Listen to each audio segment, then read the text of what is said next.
Hey, okay, here to talk about feelings, um, intuitive feelings, um, things that you may pick up on, you know, and sometimes you may take it lightly, okay, as if it's just a passing thought, okay, as if, okay, well, and especially if someone's near you and you say that something out loud that you was thinking and that person kind of says it before you or right after you said, they'll be like, oh, I was thinking the same thing. Wow, that's, you know what I mean, things like that. Um intuitive people pick up on a lot of different things around you. Okay.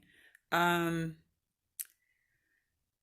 Point being, when you met your narc, you intuitively knew something was off. Okay. So, with that being said, because you're nice, because you're giving, because you're understanding, because you're patient, you kind of blocked off that intuitive message to you. That intuitive message to you was telling you, move on. Okay. But because you're so concentrated on being Mr. Nice or Mrs. Nice or Miss Nice, um, you often ignore that intuitive ability. Okay. So we have to get to a point and place in our lives that um, you cannot ignore your intuitive abilities. I mean, we all have them. Okay. Many of us ignore them. Many of us, it could be for different reasons that we do this, that we ignore the intuitive pulling or messages. But at the end of the day, this God given ability that He gives to each and every one of us, in my opinion, we often set it aside, you know, and that's the thing we don't want to do, or at least we don't want to continue doing that. Okay. Because the more you ignore the intuitive intuition, um, you'll it's like what they say, use it or lose it. Some people came here, they were able to sing. Some people came here, they were able to you know, write a write poems, certain words. I fumble the ball with certain words, but we all come here with gifts, okay? And you want to, when you realize you have a gift, you want to utilize that gift, okay? Case in point for me, I'm very creative and I do it in such a way that it just seems natural. It doesn't seem like it's a special ability. Um, and I often had to hear it from other people, you know, that I was very creative. Growing up, I did many things. I tapped into many things. Um, some things were just so different and out there. And so when I would mention and talk about certain things, it kind of threw some people off and it rubbed them the wrong way because they were not, they were not. How can I say this without coming off as uh, arrogant or uh, uppity or whatever word you want to insert there. Um, but I had certain abilities, things that I was able to do that my friends, a lot of them were in awe about. Oh, everybody calls me Nikki. Oh, Nikki, can you write me a poem for my boyfriend? Or when was the last time you worked?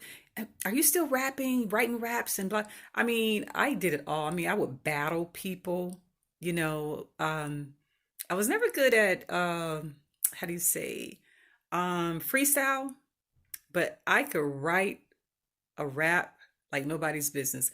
I could hear something on the radio and use that, but put my own words to it. You know, just things like that.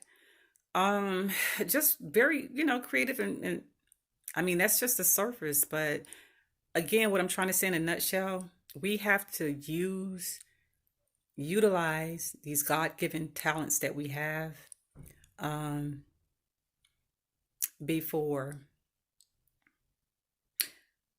there comes a day and you're just like, wow, I used to be able to do this or that. You know what I mean? And now I can't. Well, it's like with anything else. Some things, I'm not saying all, because they say once you ride a bike, you never forget. Okay. Well, I had my forklift operator license long time ago, but I wouldn't necessarily feel comfortable getting on a forklift now just because I had my license back then and necessarily drive a forklift. I'm sure it's just like driving a car in a sense, but there are just some things I would have to retrain my brain on to, do again, being in as a forklift operator.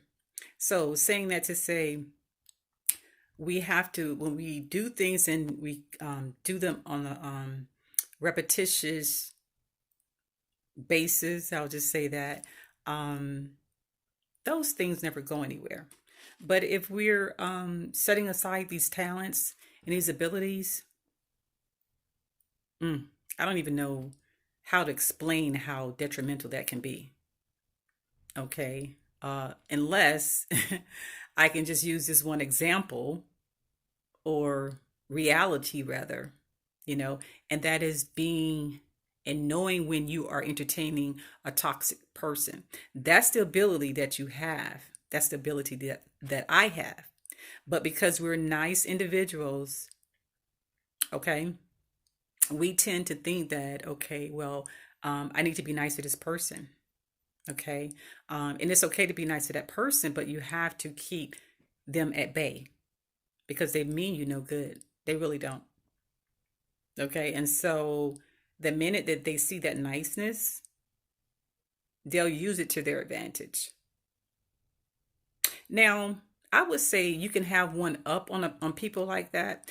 It's okay to be nice because it's kind of hard to turn that off. Just like mean, nasty people, quick to get an attitude type of people, just talking and gossiping for no apparent reason, but just to have something to do. Okay. Just like that's so easy for them to do, it's easy for people like you or myself to be nice. We just can't help it.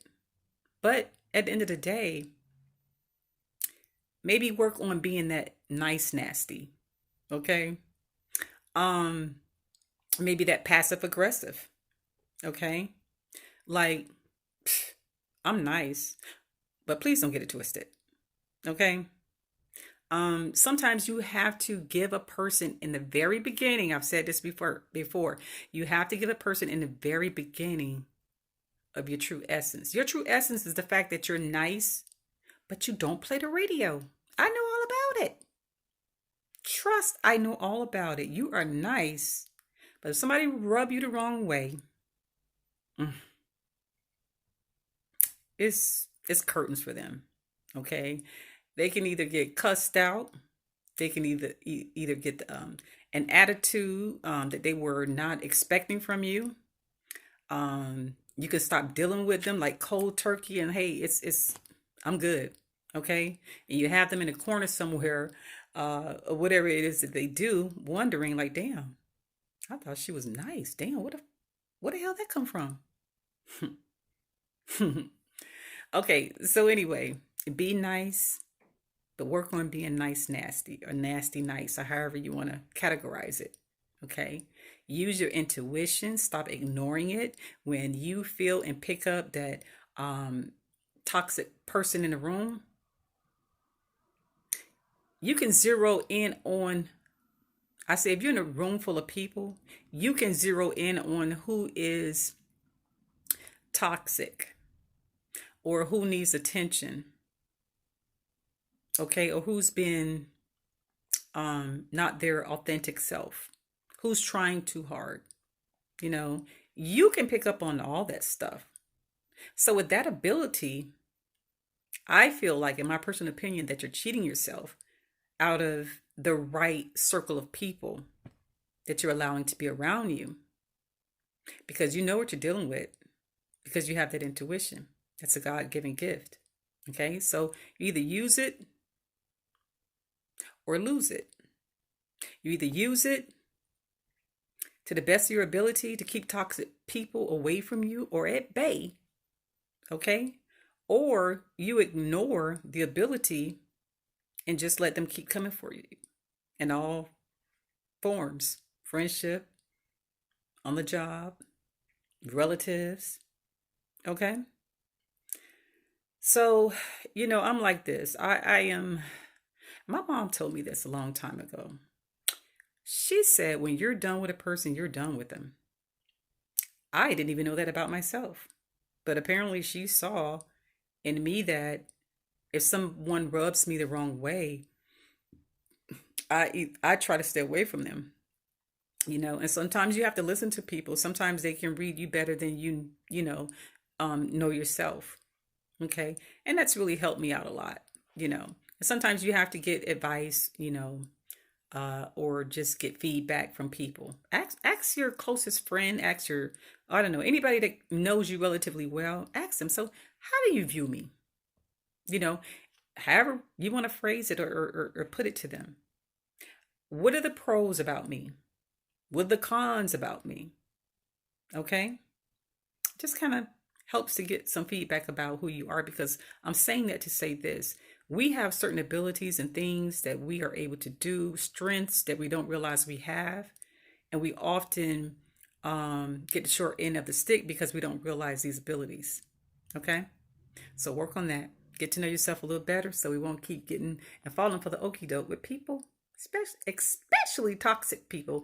Okay, especially toxic people. All right, ciao for now. Bye.